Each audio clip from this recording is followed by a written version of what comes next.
All right, there we go. Yeah. All right. Yeah, so she's on her way back from that conference. I'm excited to see what information she'll be bringing back with her and how we'll be able to incorporate that. But in the meantime,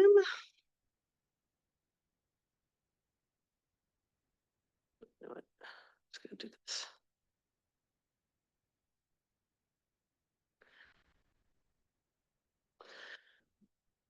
So we had talked about, once we kind of got our full numbers, of being able to come back and really just share a full picture for the 4th of July, with us having run it for the first year by ourselves. And then two, one of the things we're hoping to get from this is kind of a feeling from you all of what direction that you would like to see the 4th of July go forward within the future. Knowing the costs that we see and kind of what we're projecting. So again, just some short history. The chamber has always historically run the 4th of July. And this was the first year that we took it over completely. The difference between us and the chamber is a not-for-profit group. And we are a municipality. Last year, we worked with the chamber and Tricia shadowed Heike to get as much experience as possible to try to make sure that it was a very smooth transition. And that was something that was really important to us as we took it over for the first year. Is we didn't want to take it over and make all these sweeping changes. And then how do we know if any of those impacts were because of the changes that we made or whatnot? And two, this is what the public has been used to. And so, again, I think it's better to just get that knowledge firsthand first before deciding to make any changes. So I know that there was maybe some people out there who felt like we did still make changes our first year, but I'm kind of just showing a side-by-side of the last 2 years and what the schedule has been. You can see that we really did maintain that same schedule and activities for the event. From this is obviously 2024 and this is our event schedule for 2025. One of, I think, the only changes is that we did incorporate a pickleball tournament this year that our intern Gavin ran, which we feel went really well. So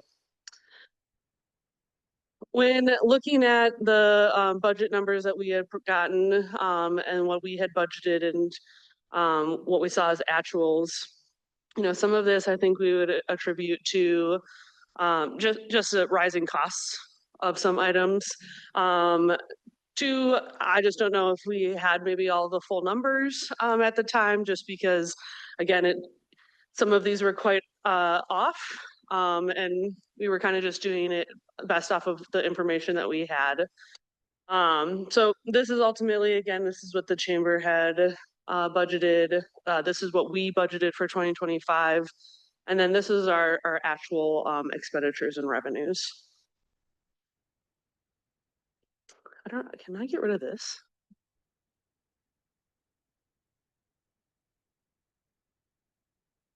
Okay, well, is there a different way to do that? Okay, okay.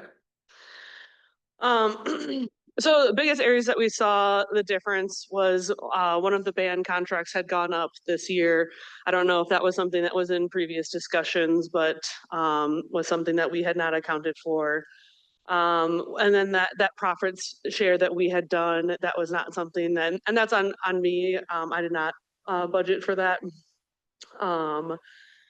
And then we saw a significant increase in the portable toilets and sinks, which I felt like was something that kind of surprised me. I don't know if that was due to the gas prices or whatnot. When we shopped around actually to a few companies, and that was the cheapest rate that we were able to get.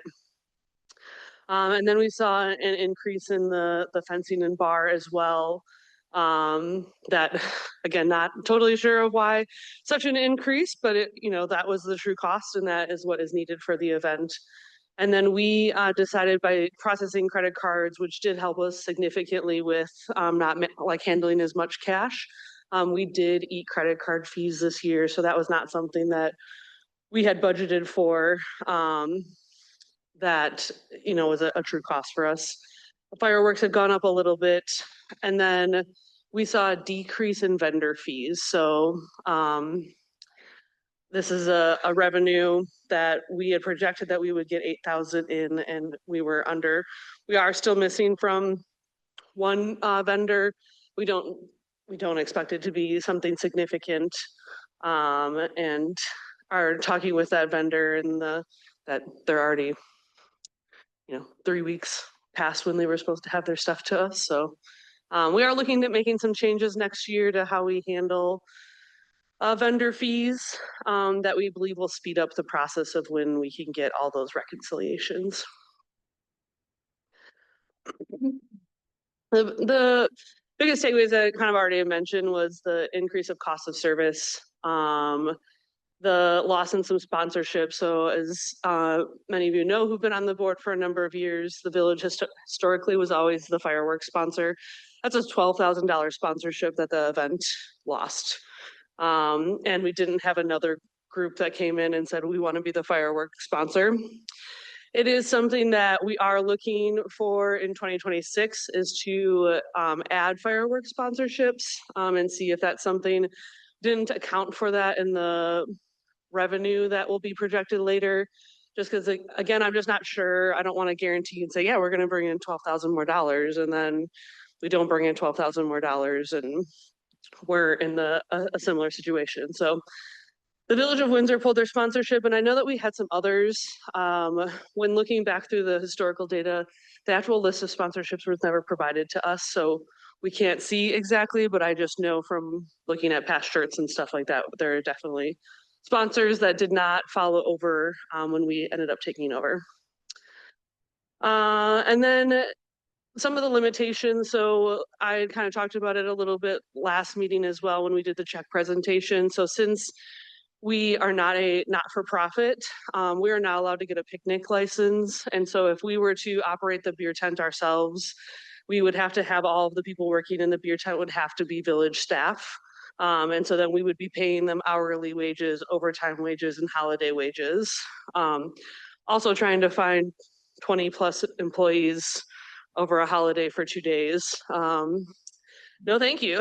That would be really hard. And I think with the amount of extra work that would cost, we would also have to get them all to be, have their server license. We would have to pay for that.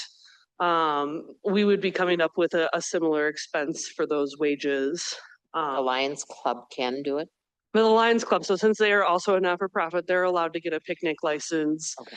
And then they can have volunteers work where we would not be able to have volunteers. And I think the coolest thing that I took away too from this year was just like how beloved this event was, just talking to people and the appreciation of the different vendors and groups and them talking. I think it was even, you hear people talk about the holiday lights and them remembering the colors.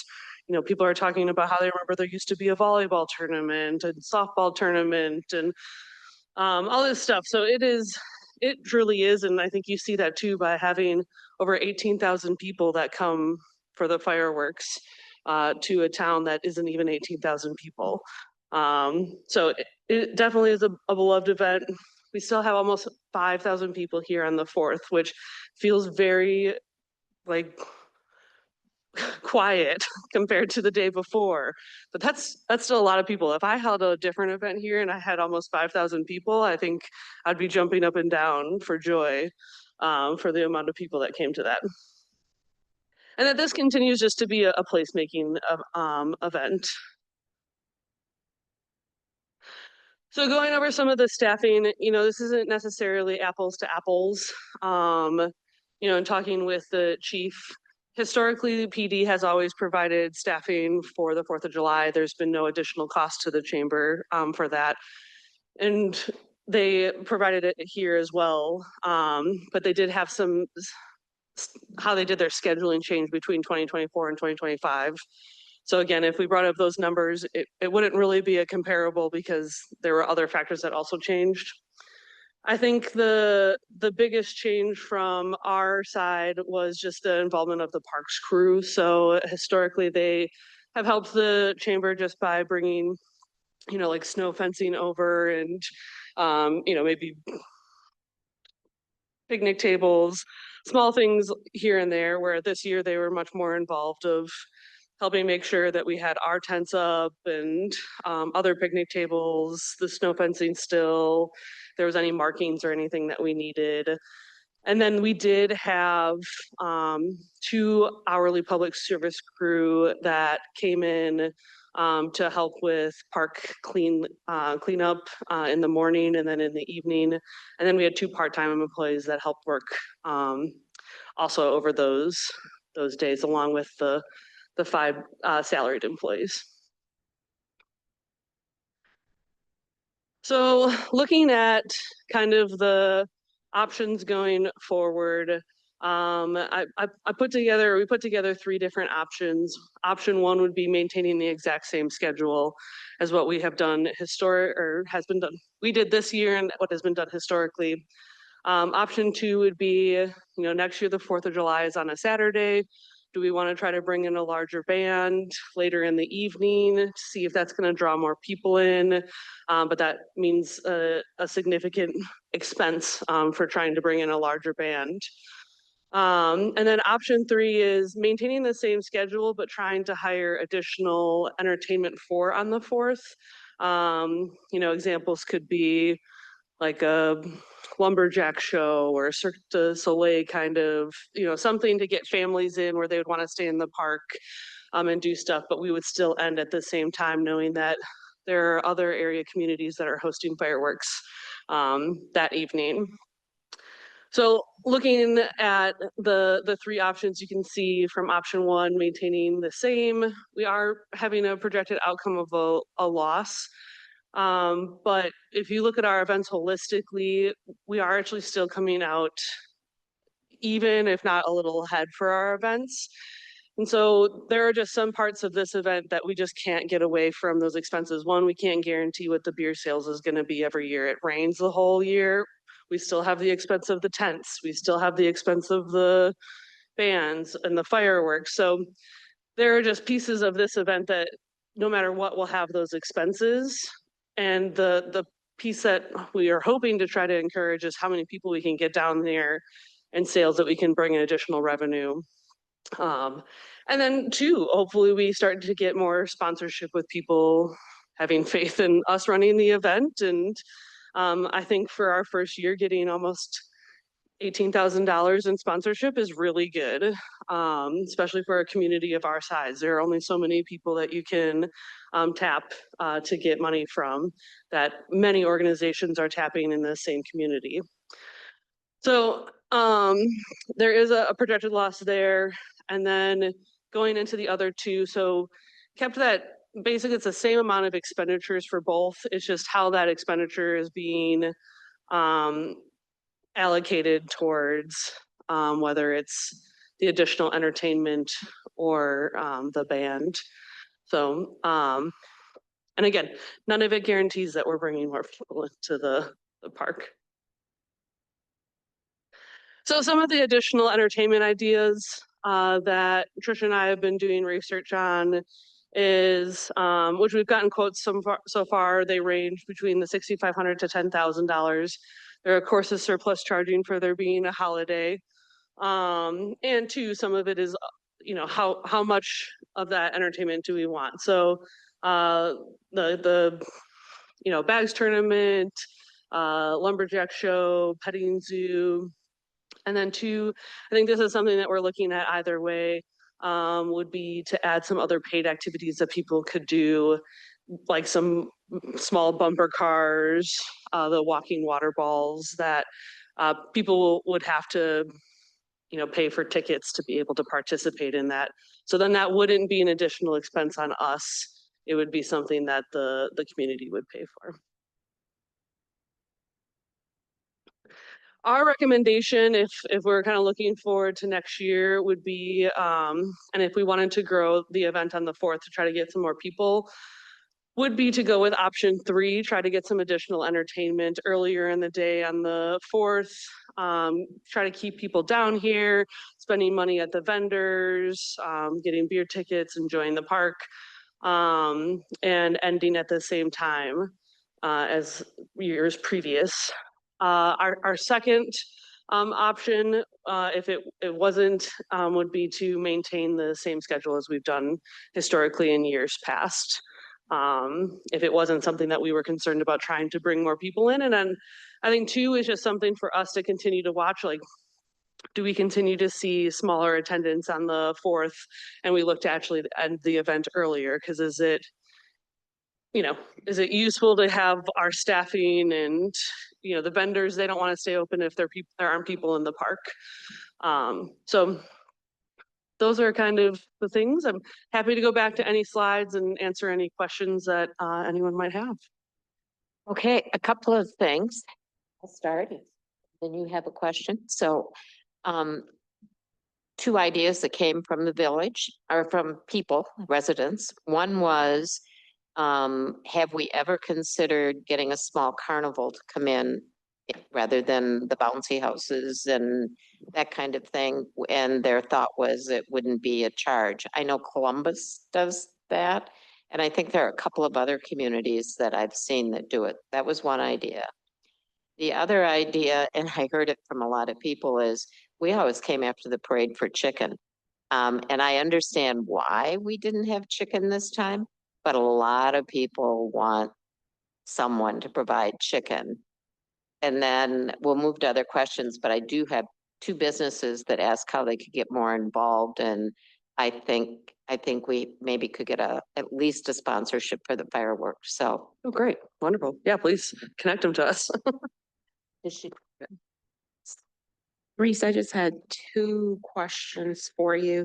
The first one is, how are you counting visitors? Like, how do you come to the 18,000? Yeah, so we have a program that we use. It's called Placer AI. And it allows us to geofence an area and uses cell phone data to give us a approximate attendance, and we can see approximate areas they're coming from, how long they've stayed, things like that. Perfect. What is it called? Placer AI. Yeah, no worries. And so you said that the vendor fees were low.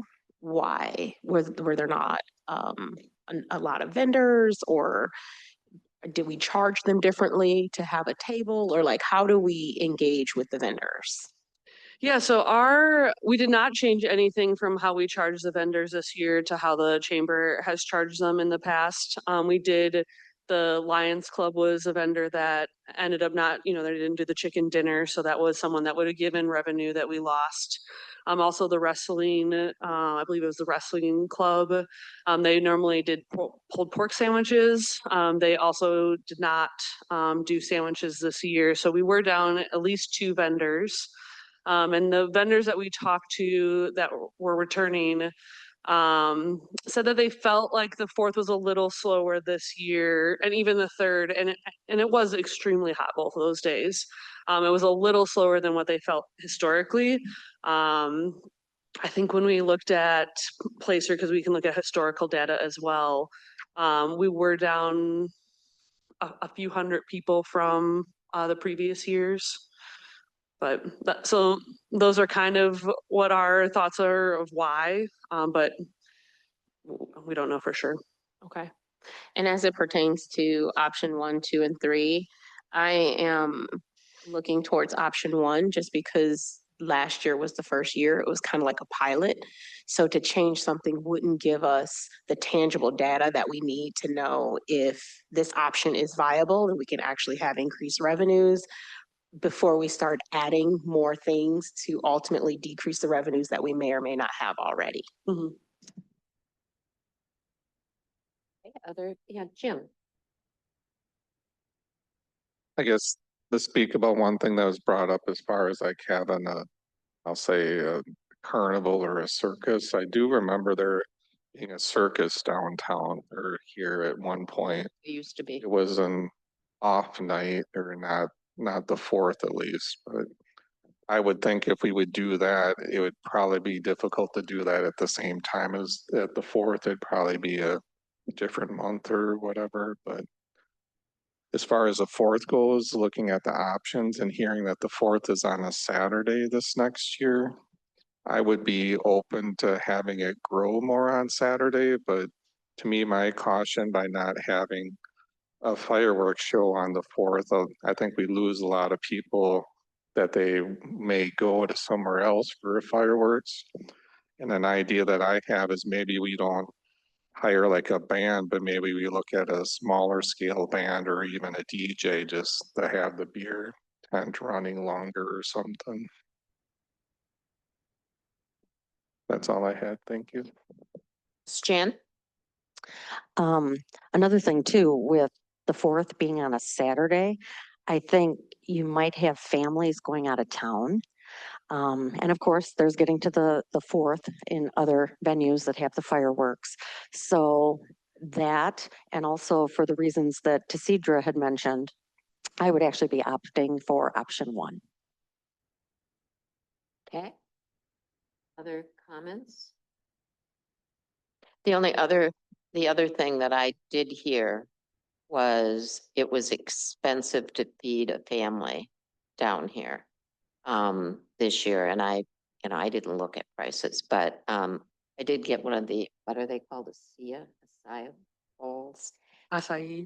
But yeah, acai, like $9, and that's a lot if you're trying to provide it to more than one person. So we might think about that. And then it was very hot and very little sun where you sat to eat, or a lot of sun where you sat to eat. And that was another comment that I got. So, but overall, I think the other thing that I heard was, this is great. We love it. Don't stop the 4th, and thank you for taking it over. So I think that was all good. The only other comment I personally had was, I think we're spread out more in the park than we used to be. So, there used to be baseball diamonds or something. So we were like, used to all be in this kind of one side. And so it felt more crowded on the 4th. And, even when there's equal number of people, we feel less crowd. Yeah, we were purposeful this year and naturally how we had the layout to try to space out a little bit better, because I know from the year before, at one point I was trying to walk through the park and it was like, I just like couldn't get through to anywhere. And I think that's a safety hazard in my mind, for if we do have a medical emergency or any type of emergency, trying to get people through that. So we actually did move most of the food and like the bounce houses all over to the other side of the park. And then also helps with the electricity demands that we have on certain areas, because we would often run into issues of pulling too much power from one area when we're all kind of on one side. This is a Hail Mary kind of question, okay? But I'm gonna put that out there because I really do believe in collaboration and growing. We lost Windsor's sponsorship, right? Is there ever a thought or an idea of a collaborative 4th to make it more robust, since we do know people from Windsor do come to DeForest? Just a way to build relationship, build camaraderie, and build collaboration, because, we service them, they service us, and the 4th is really all about community and partnership. So I just want to throw that out there. Yeah, I mean, definitely. I know when we reached out to them last year, we did ask if they would, because they said they didn't put it in the budget for 2025. So we asked, we hope that you'll have interest in putting it back in your budget for 2026. But we can definitely reach out and see if it's something that they would be interested in collaborating on.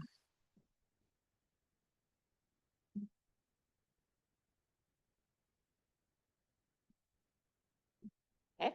Other comments or questions? I just want to say the staff did a marvelous job. I mean, everyone's attitude was good. I mean, even early in the morning when you were trying to line up and herd cats to get the parade going, that's not easy to do.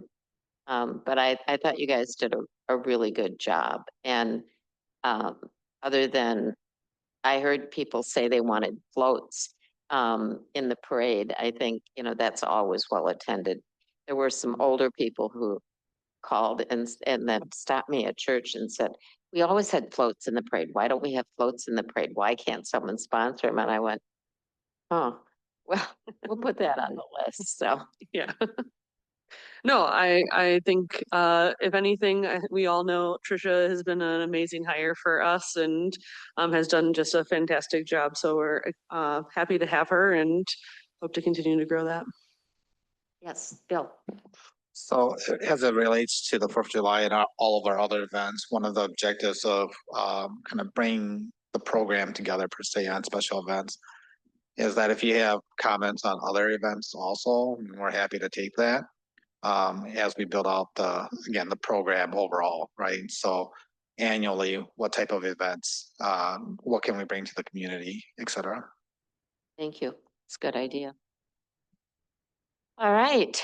I guess I'll just follow up. So from the general kind of, I feel like what I've got was that we'll stay with option one for 2026, just because it does have a budgetary impact. Right now, I think I have in the budget for option three. So I just want to make sure that seemed. Jim. I just wanted to state something, talking about parades. I remember growing up in Burke and there was subdivisions were the ones that put together the floats. So I helped with the Ratman Heights float and it was very, very beneficial to Ratman Heights when they beat out Raintree and other subdivisions, but Good idea. maybe it gets some community pride as far as different community or different neighborhoods. Well, and even businesses might do floats like they do Christmas trees sometimes. So, I would be supportive of option one. I would be okay with option three, but I would support it for now as well. And happy to help with trying to get some more sponsorships. It's a big deal for our community, so thank you. Thank you. Anybody else? Okay.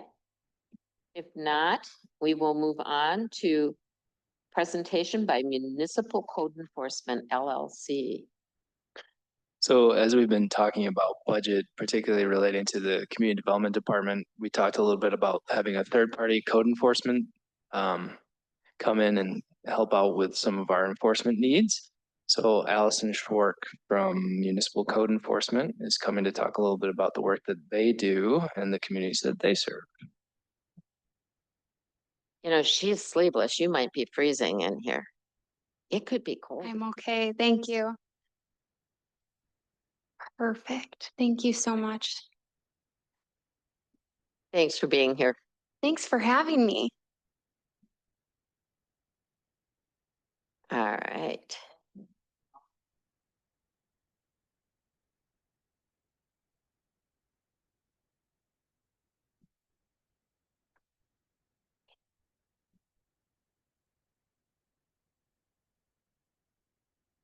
Okay, well, good evening, everyone. Thank you again for having me. My name is Allison. I'm from Municipal Code Enforcement LLC. I've been working very closely with Alex for about 2 years now. We've been having this conversation, so I'm really excited to be here and meet you all. We talked about the general need for these types of services for the village of DeForest. And right now, it sounds like there are other staff members that are helping cover code enforcement related matters. And you have a more reactive approach to code enforcement, I think. And our company can provide a good mix of what you need. So we don't need to come in and handle code enforcement and be completely proactive and nitpick the entire community. But we don't need to be completely reactive either. So I have a really brief presentation that just kind of covers our general procedure for code enforcement, what we handle, how we help out, how we assist. And then I'd be happy to answer any questions you have.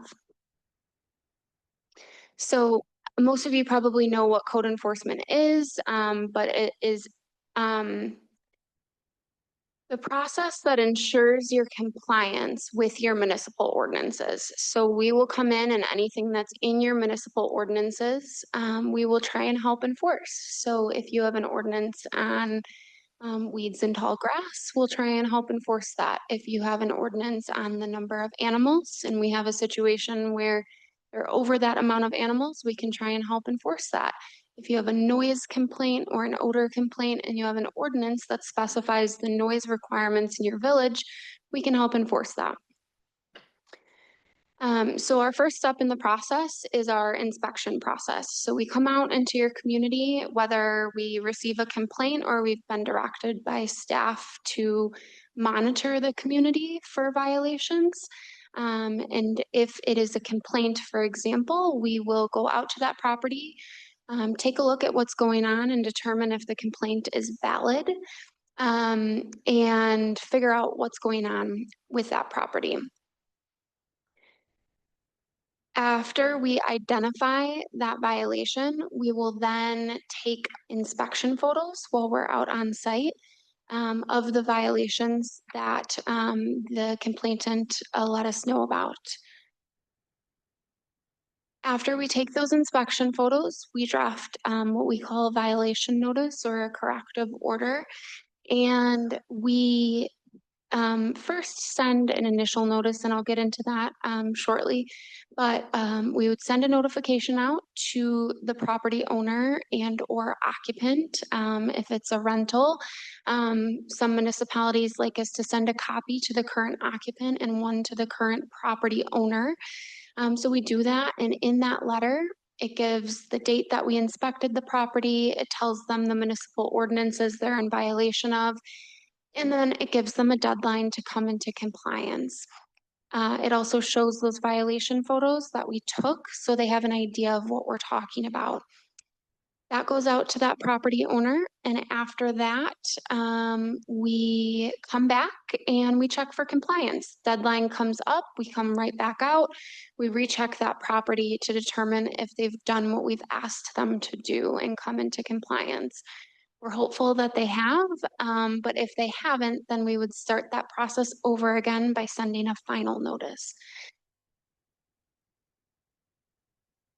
So throughout this process, we continue to follow up every time we need to. And after we complete that follow-up process and determine the property is in compliance, we'll mark them in compliance on a spreadsheet that we generate for your community. That spreadsheet specifies every open code violation we have, everything that's pending. It's an Excel spreadsheet that we send out to everyone who would like to see it at the beginning of each month so that you can see our progress in the community. You'll be able to see how many items we closed out, how many items were open, how many complaints we received, what those complaints were, and how we're handling them. You'll be able to see any notes we put into that system. So if we talked with that resident or we granted an extension of time, all of that information will be in there. So obviously code enforcement is important for several different reasons, but a couple that I like to point out is when we come into a municipality, as a contracted service, I know a lot of people really like to see staff. They like to have their own employees. But we try and integrate in as if we are your staff members. So we will work alongside everyone as if we were an employee. We try and just acclimate in and make the process as streamlined as possible. One thing that's nice about code enforcement and having a designated individual to take care of code enforcement is it takes the burden off of all of your other departments that are currently overloaded. So it gives your residents one person to connect with. It gives them a clear individual to make contact with. And then our sole priority is making sure that we're addressing your residents' needs. So they're going to feel like their complaints are heard and they're going to feel that somebody is actually taking them seriously. Oftentimes we see other departments are handling these complaints, and that's great, but police department typically doesn't have time for code compliance issues. I'm sure Alex doesn't have time for code compliance issues. All village staff doesn't have time, especially administrative staff, DPW. It's just something that kind of falls off their radar. You know, they have other things to focus on, other more important job responsibilities. And so giving your community one direct contact, I think is really, really helpful. So we like to be that person for each municipality that we work in. So some of the services we handle for different communities is property maintenance upkeep, unsightly debris monitoring, grass, weeds, trees, or vegetation compliance. So if you have dead or dangerous trees, anything like that. Unsafe, abandoned, or dilapidated structure monitoring, snow removal and compliance with snow removal through the winter months. So if you have residents who aren't plowing their sidewalks or that sort of thing in an adequate time frame, we'll help take care of that. Junk vehicles, abandoned boats, or recreational vehicle violations. So improper parking of campers, trailers, RVs, those sorts of situations. We'll respond to all resident complaints, any completion of necessary inspections. And then in some of the municipalities we work in, we do implement other programs like landlord licensing or rental inspection programs, vacant building programs, short-term rental inspection programs, tree removal and permitting programs, liquor licensing, and then restaurant grease trap compliance. So these are all the municipalities that we currently provide services to in a variety of different ways. The closest communities to you all would be the Village of Windsor, the town of Vienna, and the Village of Wanakee. Right now, for the Village of Windsor and the Village of Wanakee, we are pretty proactive in those communities. So we are out weekly monitoring for violations, and then we're also addressing any complaints that we receive. For the town of Vienna, we're complaint-based only. So they only reach out to us if they have a complaint that they would like us to address. So some months we don't work at all in the town, and some months we have a busier month, especially code enforcement is very seasonal. So you see things pick up through the summer months for sure. So of course, there are a lot of benefits to code enforcement. I have those listed here for you. Like I said, one of the most important benefits that I see is that you have a dependable and responsive point of contact for those individuals who are reaching out and have concerns about different things throughout your community. Of course, overall, it increases property values, and then you have a decrease in complaints that are being received. So again, here's just step 1, step 2, step 3 of the process. We receive that complaint or we see the inspection, we issue the notice of violation, we recheck for compliance. And if the property is complied, we mark it complied. Otherwise, we move into step 2. We issue a final notice, follow the same procedure. Step 3 would be to issue a municipal citation. So if we get to the point where we've made every possible attempt, and that's our goal is compliance. So when we handle code enforcement, our goal is not to generate an income or a revenue off of code enforcement. Our goal is to just get your properties into compliance in your village. So we make every attempt we possibly can to work with your residents. We will try and come to a happy medium. We will try and work with them, whatever's going on, whatever type of situation they're in. Oftentimes it's financial when you're dealing with code enforcement. We will try and work with that individual. If we've made every possible attempt to reach out to that property owner, we know that they're receiving our mail, we've knocked on their door, we've spoken with them, they're ignoring all of our requests, our last resort is to move into municipal citations. So we move into those municipal citations. I either work with the police department to have those citations issued, or in some communities, I issue those citations myself.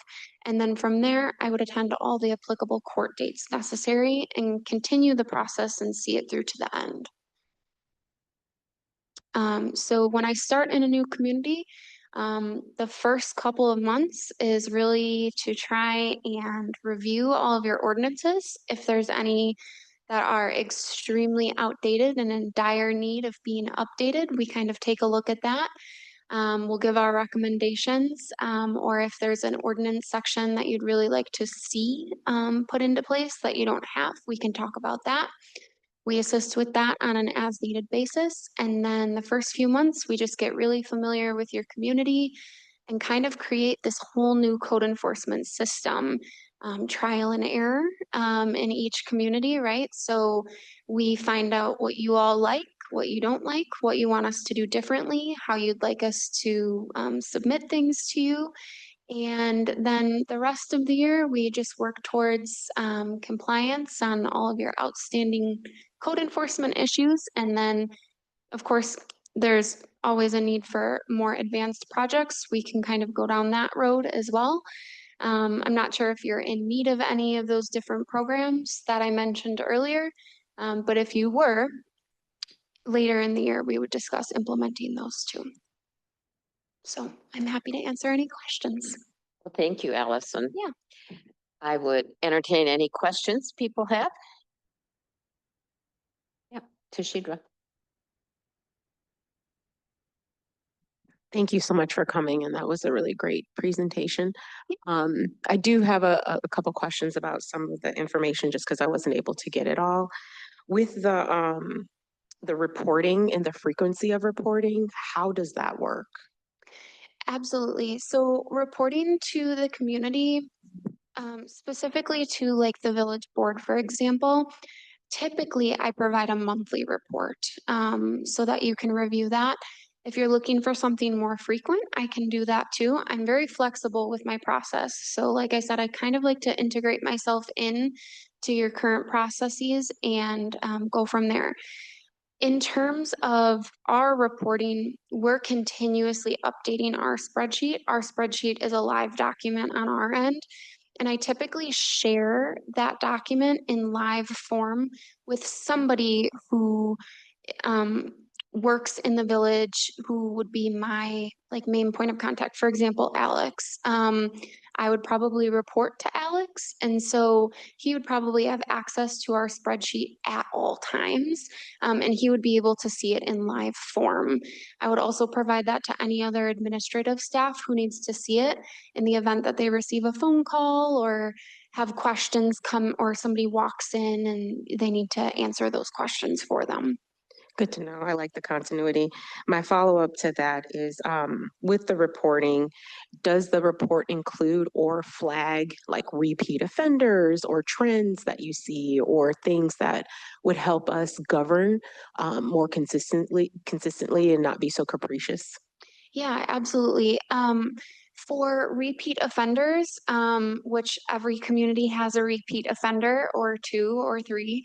So we will definitely see that and we'll keep track of that. And then in terms of the reporting, you at the end of each month when you get that report, it will tell you like how many junk vehicle violations we sent or how many weed notices we sent. It'll kind of separate them. So you'll be able to see what your problematic issues are in your community.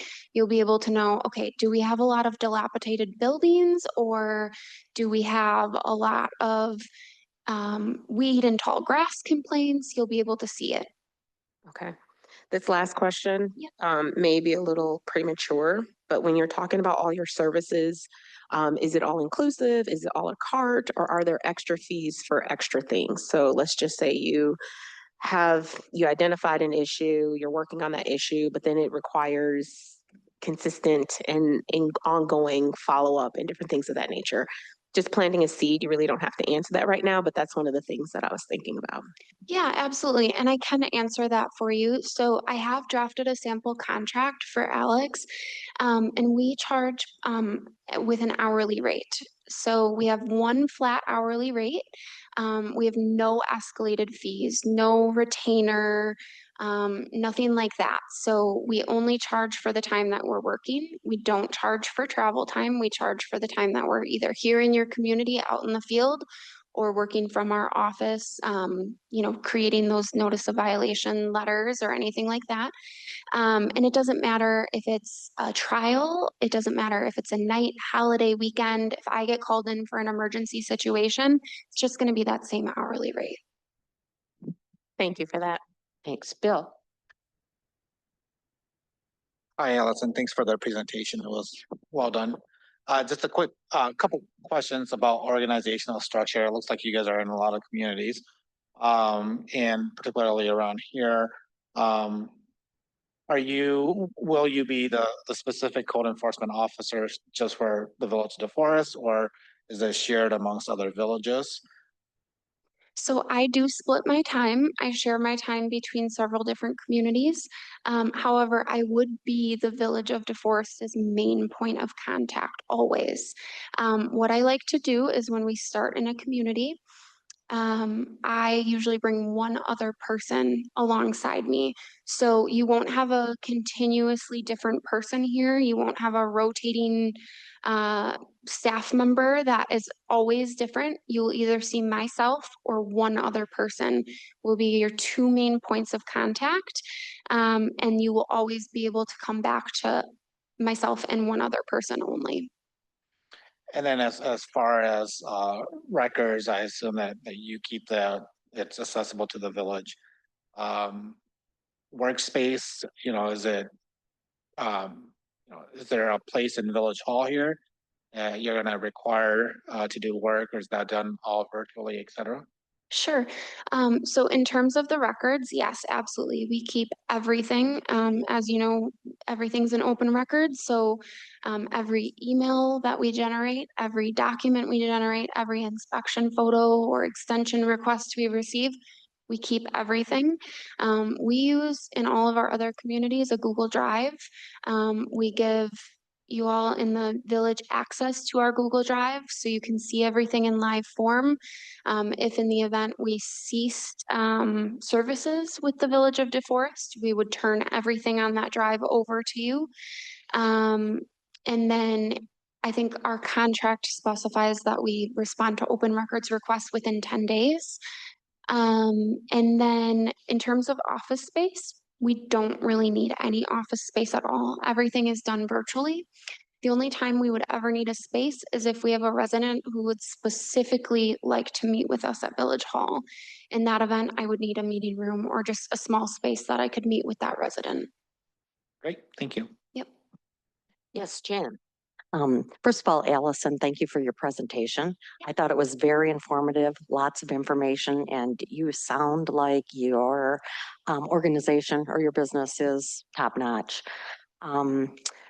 This question, I'm wondering, it's been a long time since I've looked at our ordinances for DeForest in this area, but if I remember right, it seems like we are relatively loose on enforcement, and we might have some gray areas. And it sounds like, Allison, you kind of have a more concrete process. And so what I'm wondering is as a village, will we need to review our ordinances? I actually think, so we have sorry to speak here, but I think we I have didn't know who should answer. do have a pretty well-defined process for code enforcement. And after seeing your presentation, I think there's probably some alignment that we'll have to do, but for the most part, I think it won't be that far of a departure. Absolutely. And we're happy to merge the two processes and make it what you need it to be. Okay, great. Yeah. Thank you. Other questions? Yes, Colleen. I'm just curious. I noticed one of the things you had on your presentation was fire safety. We have a fire inspector. Now, how do you integrate, dovetail, or stay out of their way? Absolutely. So if you have a fire inspector, then I completely stay out of their way. I'm not going to step on anyone's toes. And that goes for anything that I mentioned. So everything I mentioned, some communities, they're like, oh, we don't have, a staff member or an individual to cover those things. So they kind of push it off to us. which is completely fine. But some communities have a process that they really like to follow. For example, weeds and snow. In some communities that I work in, they really have a different staff member that they want to take care of that. They want the DPW to take care of it, or they have somebody on their team already who does that. They want that to remain the same. So then I would not step on their toes and I would not handle those items. Same goes for fire protection. If you have somebody and I'm not going to be enforcing anything like that, then I will not. Thank you.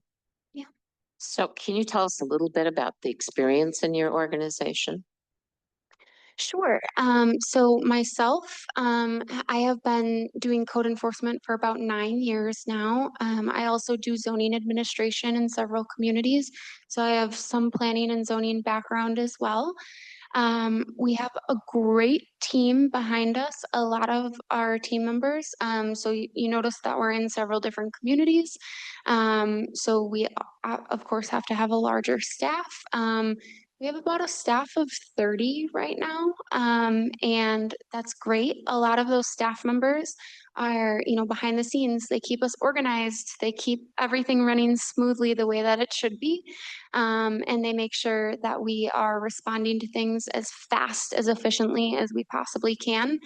But we have a great team with a great background. I have staff members who have code enforcement and police background. I have staff members who have mental health background and come from the healthcare field, which is really great to have in a lot of the situations that we deal with. We have a lot of good administrative staff that went for business administration and that sort of thing. And a lot of it is hands-on training with code enforcement. So obviously healthcare is not related specifically to code enforcement, but their experience and knowledge helps in the job field. And so I think that's great. We have a lot of individuals who have been with us for a really long time. So we don't see a lot of turnover. The staff that we have has stayed with us throughout the years and grown with us as we've continued to grow. And I feel confident in all of the individuals behind me. Great, thank you. Any other questions? If Just not, one quick one, Jen. yeah, go Where's ahead. your office located, Allison? Our primary offices is located out of Delavan, Wisconsin, which is near Lake Geneva. It's about an hour from here. Okay, I am originally from closer to this neck of the woods. I grew up in the Cambria, Friesland area, so I'm very familiar with this area because this was the most, Madison, DeForest, Windsor is the most populated area close to us. So very familiar with this area. good. All right. Well, this is very helpful. It looks like we have some discussing to do and considerations to make, but I also want to say Brandy's done a really good job. We're asking her to do more and more and more other things. So the work you've done doesn't go unrecognized by any of us, nor the tolerance of our complaining. So thank you.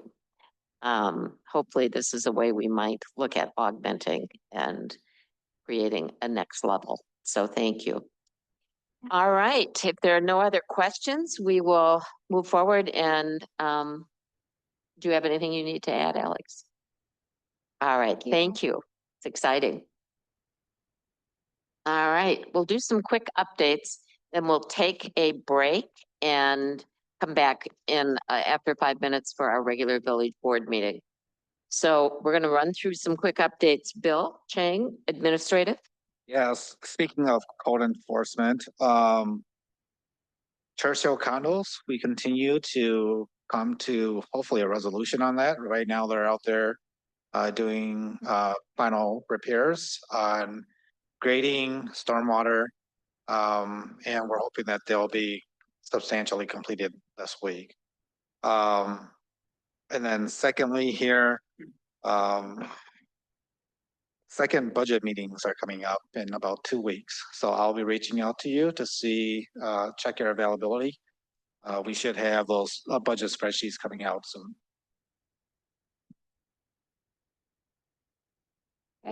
Anything? Carol's not with us. Is there any financial things we need to know? Budget. Okay, budget, yep. Chief Olson on? Yep, I'm here. Sorry, trying this vacation thing, so I'm remote today. Um, You can yeah, hardly just hear thanks. him. Can you hear me now? Try now. Can you hear me? All right, can you Yep, hear me that's now? better.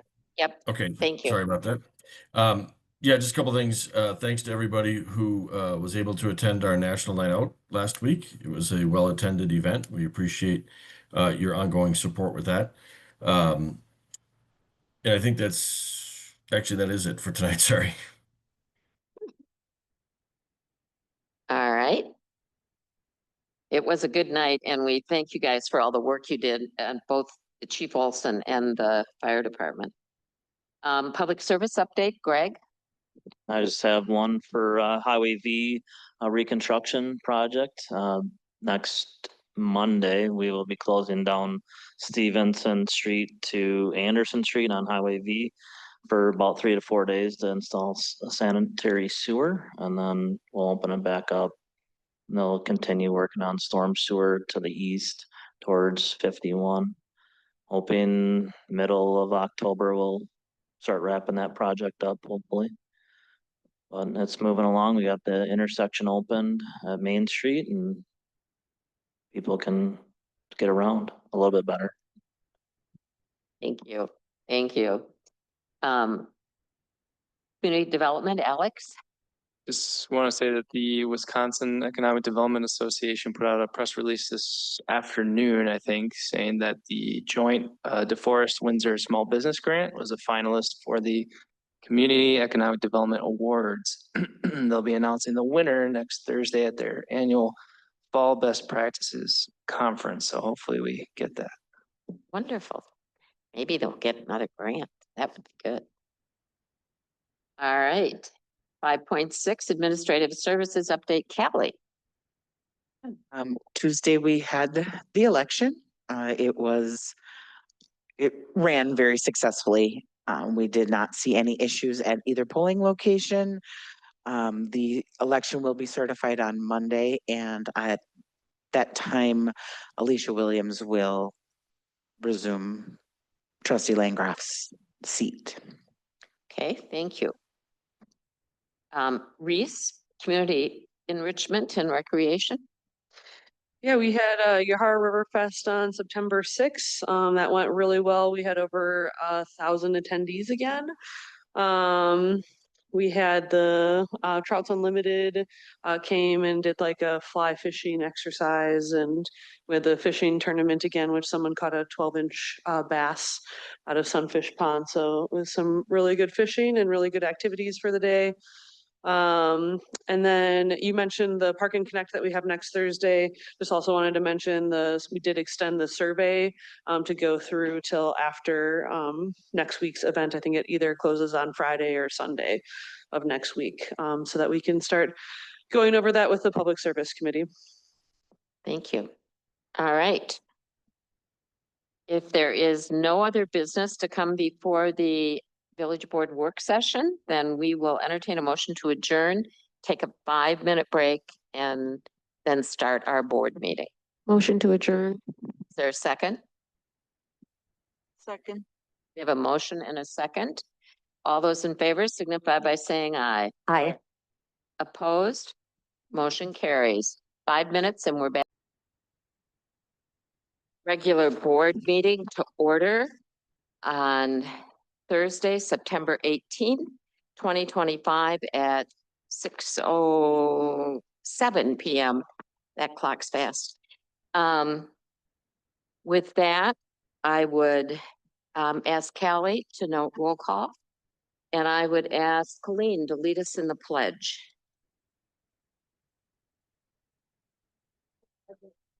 To the flag of the United States of America, to the republic for which it stands, one nation, under God, indivisible, with liberty and justice for all.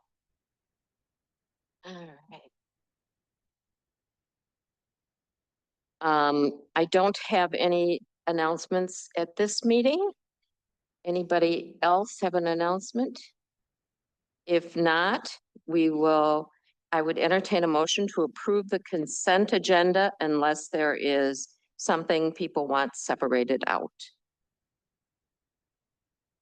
If not, I would entertain a motion. Motion to approve? Is there a second? Second.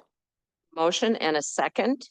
All those in favor signify by saying aye. Aye. Opposed? Motion carries. So we'll move to public appearances. And our first appearance is going to be Lois Lehman.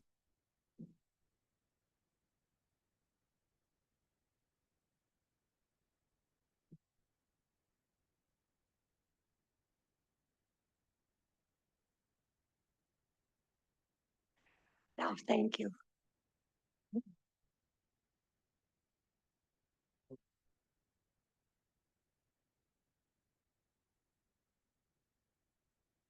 Today, after years waiting, I'm excited to share the. Sorry, Lois, excuse me for interrupting you. Could you please state your name and address for the record?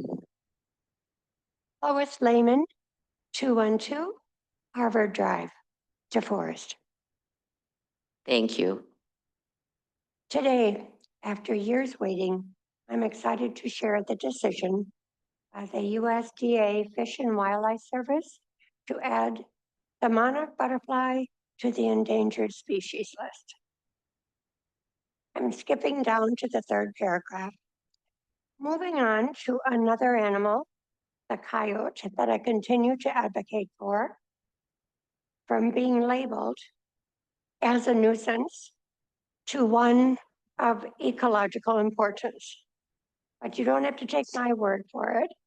So I have listed a story about Romeo and Juliet who live in Central Park.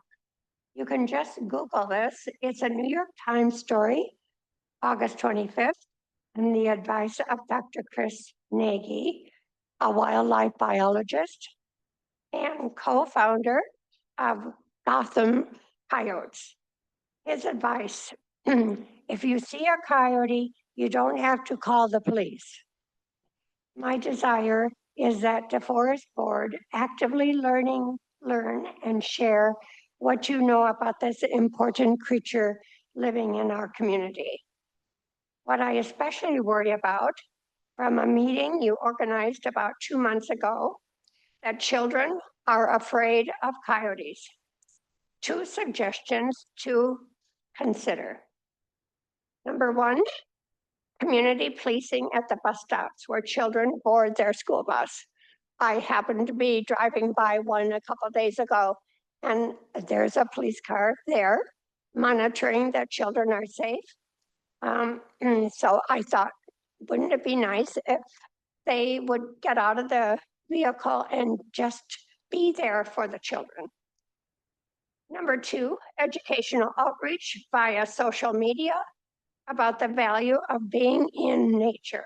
I just learned about the tree cricket from my 2nd grade neighbor. Thank you for the opportunity to speak before the board today. Thank you, Lois. We appreciate it. I have to say, my butterfly bush has a lot of monarchs on it this year, so.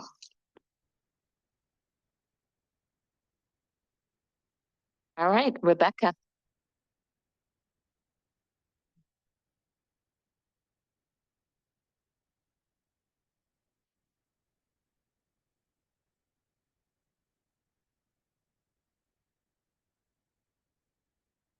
Rebecca Witherspoon, 639 Constitution Lane. It has been my distinct honor over the past 5 years to represent the people of the village of DeForest and work alongside my fellow trustees and our dedicated village staff. Together, we have achieved meaningful milestones, creating a public appearance policy, protecting residents' right to speak freely at meetings, clarifying the conversation on affordable housing and what it should look like in DeForest, maintaining a fiscally responsible budget without cutting vital services, safeguarding environmentally sensitive areas, while expanding our parks and trail system and collaborating with developers on projects that benefit the village as a whole. Effective immediately, I am resigning from the village board. This decision was not made lightly, but after deep reflection. The most important reason is the sudden death of my husband less than 2 weeks ago. My priorities have shifted dramatically, and my heart and focus must now be on my family, who need me present more than ever. My family will always come first. Another reason is that I no longer feel safe serving as a trustee. Over the past 8 months, the local political environment has taken an alarming turn. During recent campaigns, tactics used by some candidates and supporters included intimidation, harassment, and the circulation of malicious falsehoods about me, my late husband, and others. These were not policy disagreements, but deeply personal attacks meant to damage reputations and silence differing viewpoints. Residents who expressed support for me and my core colleagues with similar views were also targeted with public shaming and pressure campaigns. One resident's online posts were so offensive and baseless, I was compelled to issue a cease and desist letter. Even village staff simply doing their jobs were very publicly and maliciously smeared.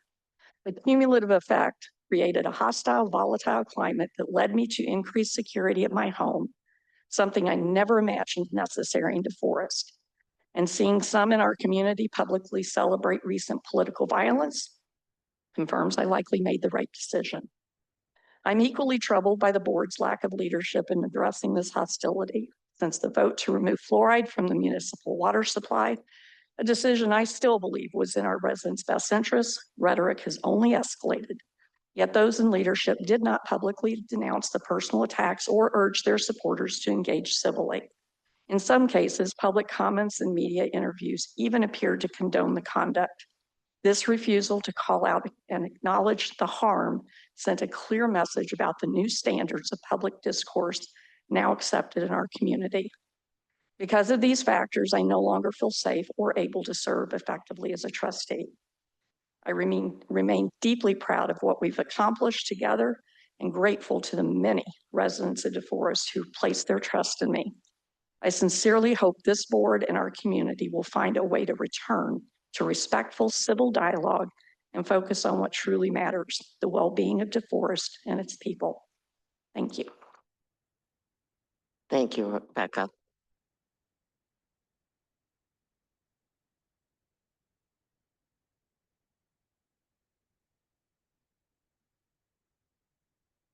And I think I join the whole board in saying how sorry we are about Rick and the loss that you've had.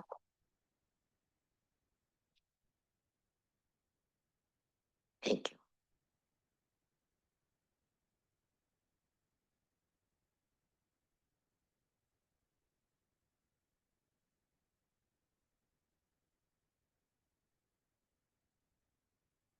Okay.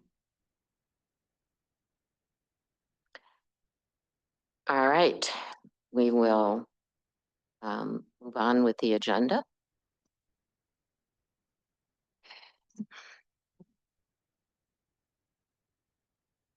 And we note that we were going to have a presentation on DeForest Yard on item 7.1, but it's not going to happen tonight. It will happen very shortly, but there's some negotiations going on that they want to finish first, and then they'll come back to the village board. There's nothing listed under old business. Under new business, we would move to 9.1 unless people want a break. I'd like to take a break.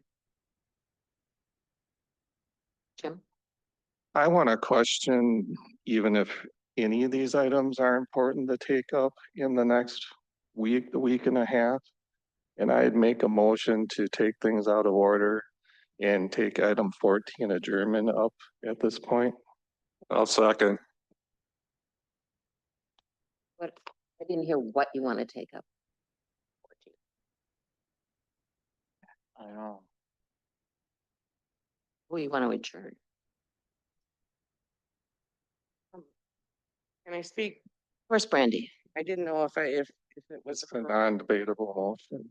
but we do have one item on the agenda I would like you to consider. Is item 9.3. And that is for the waiver for landscaping retaining wall. We have the resident here tonight present to take up this item so they can move forward with, you know, the decision that they need to do. So if I could make that request of the board. Need to finish the meeting. All right. So we have a motion to go out of order and adjourn. I guess we have to act on that motion. And yes, but then I think we should reconsider. There are items that will be quick, but we need to get through, so. We have a motion. All those in favor signify by saying aye. Aye. Hi. Opposed? No. Did you vote? I did.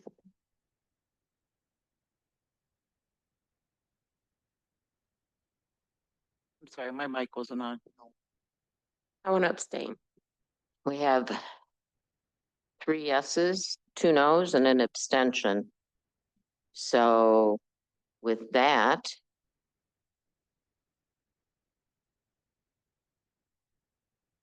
yep, yep.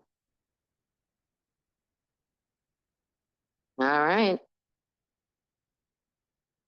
I'm sorry, ma'am. Will you come back and see us again? All right. Thank you.